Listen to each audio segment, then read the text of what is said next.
Le premier bureau du journal Le Flambeau, c'était sous un manguier. Quand il n'y a pas de défi, il n'y a pas de pression. Et quand il n'y a pas de pression, il n'y a pas de rendement. Et c'est le rendement qui amène la productivité.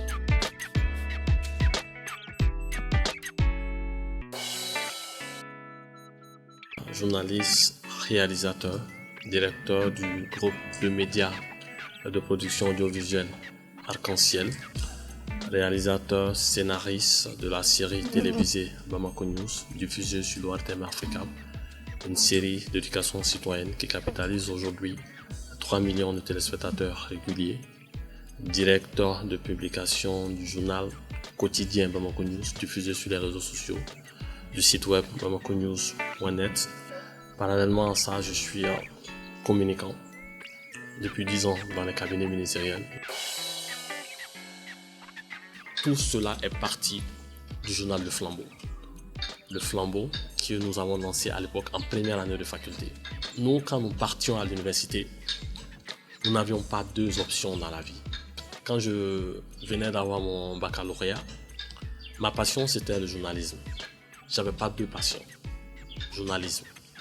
Alors, malheureusement, à l'époque, il n'y avait pas d'école de journalisme au Mali et je n'avais pas les moyens de m'offrir une formation. Donc, j'ai jugé nécessaire de venir à la fac de droit. Et je me suis dit, à défaut du journalisme, je ferais peut-être un bon avocat. À l'époque, la faculté des sciences juridiques et politiques était la faculté la plus instable. Sur les 9 mois d'année académique, il n'y avait que 2 mois de cours à peu près, une violence récurrente et beaucoup de problèmes. On s'est dit, il y a d'autres moyens de s'exprimer.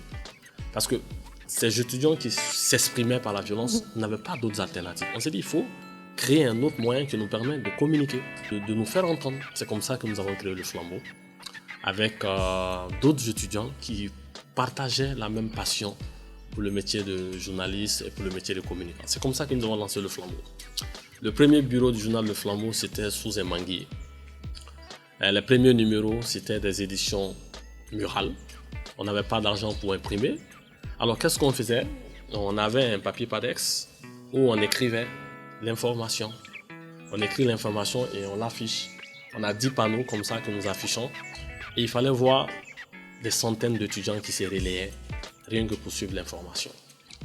Et après, nous sommes allés vers le format A4, comme vous avez vu, les papiers texte, comme on le fait très simplement. On fait un papier Word, on le saisit et puis on le sort. C'était la deuxième étape. Troisième étape, on a dit non, on va faire un dos carré. On est allé vers cette étape. Alors, nous sommes allés petit à petit. Au fur et à mesure que le journal changeait de format, nous, on apprenait. On développait une expertise.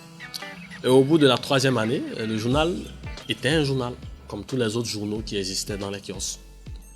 Alors, en 3e année, pendant que les autres pensaient à préparer leur mémoire, nous, on pensait déjà à créer notre entreprise. C'est comme ça que l'entreprise est née, enregistrée au registre du commerce et du crédit immobilier.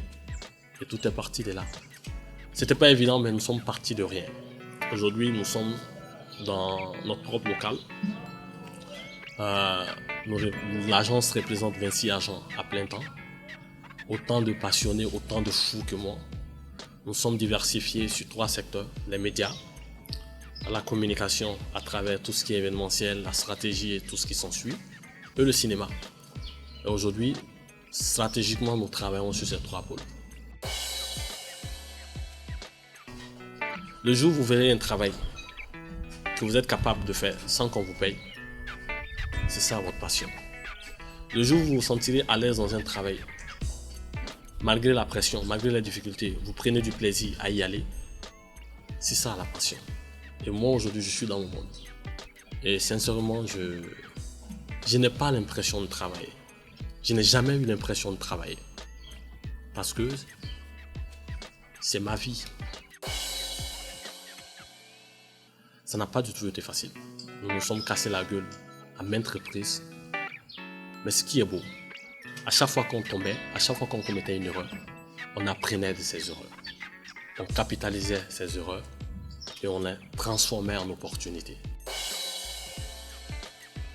Il y a des hommes et femmes qui sont aussi dévoués, aussi passionnés que moi. Ma première motivation, ce sont ces personnes-là.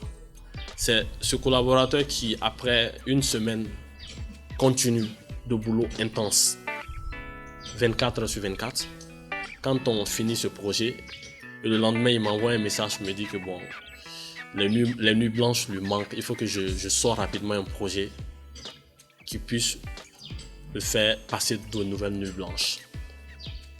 C'est lorsque vous voyez cette autre collaboratrice qui, samedi, dimanche, jour de repos, travaille. Et je lui envoie un message le matin à 10h pour lui dire bah, tu peux te reposer aujourd'hui et demain tu vas travailler. Et elle me dit systématiquement je suis déjà au bureau.